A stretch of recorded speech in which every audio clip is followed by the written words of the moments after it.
Ngayon naman, dahil nga bukas nga i-celebrate ang World Teachers Day, si Carla Lizardo ay may kasama sa Metrobank 10 Outstanding Teachers of the Philippines. Panoorin natin ang kanilang kwentuhan sa Personage.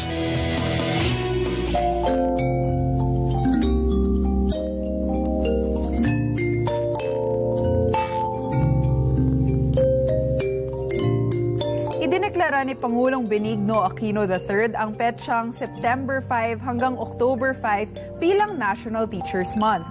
At bago pa matapos ang selebrasyong ito, ay ihahatid namin sa inyo ang kwento ng isang elementary teacher na kamakailan ay ginawaran ng Metrobank Foundation bilang Outstanding Teacher of the Year. Siya si Ginoong Rodel Sampang.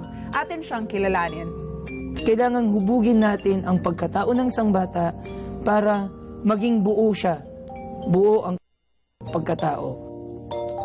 Sir, 17 years na po pala kayo nagtuturo sa elementary school. Since bata ka ba, pangarap mo na talaga maging isang guro? Nakamulatan ko na maraming guro sa bahay.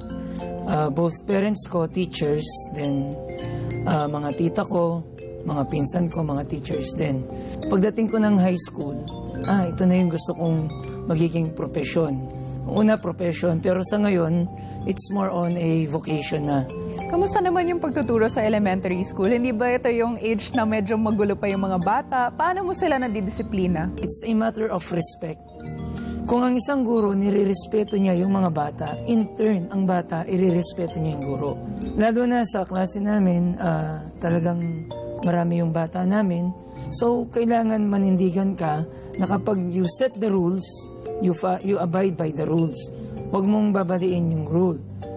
Kasi yung consistency mo sa pagbibigay ng disiplina sa bata nandoon. Pag-usapan naman natin ang K-12. So naging bahagi kayo sa pagsasaayos nitong bagong curriculum ng Department of Education. Para sa iyo, ano ba yung advantages dito sa bagong sistema na ito? Ang maganda rito, talagang curriculum was made in a way na ang tawag ay spiraling approach. Yes. So, magi-start from kinder, hindi ganun kalawak yung kanyang tinatalakay, pero habang umakyat yung grade, padami o palawak na ng palawak ang pinag-aaralan ng bata. Tulad sa Araling Panlipunan, ang kinder is more on self. So, tatalakayin sa kinder, tungkol lahat sa bata lang. Pagdating ng grade 1, papasok na ako at ang aking pamilya. So from self, dumawak na siya kasama na yung pamilya.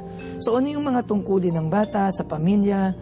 Ano yung dapat niyang gawin sa bahay? Then sa grade 2, papasok na ako bilang bahagi ng isang komunidad. So from self, family, community. Then pagdating niya ng grade 3, lalawak na ito. Magiging region na. So palawak siya ng palawak. Kamakailan naman ay ginawaran ka ng Metrobank Foundation bilang one of the outstanding teachers of 2013. So ano naman naramdaman mo na talagang na-recognize yung mga efforts mo bilang isang teacher? It is a mixed emotion. Talagang ka sa tuwa at yung kumbaga ma-overwhelm ka ng iyong nararamdaman. So hanggang ngayon, after the awarding, it is a challenge for each one na manalo.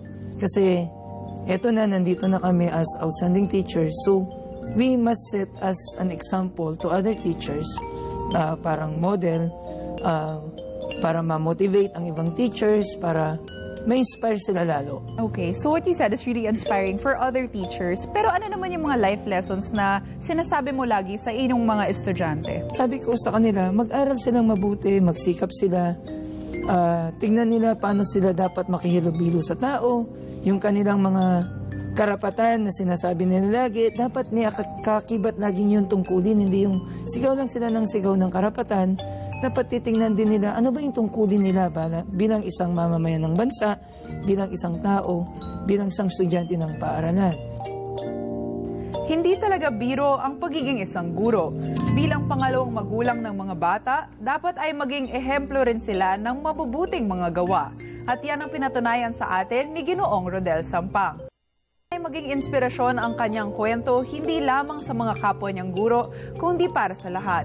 Hanggang sa susunod na pagkilala sa mga katangi-tanging Pilipino, ako po si Carla Lizardo.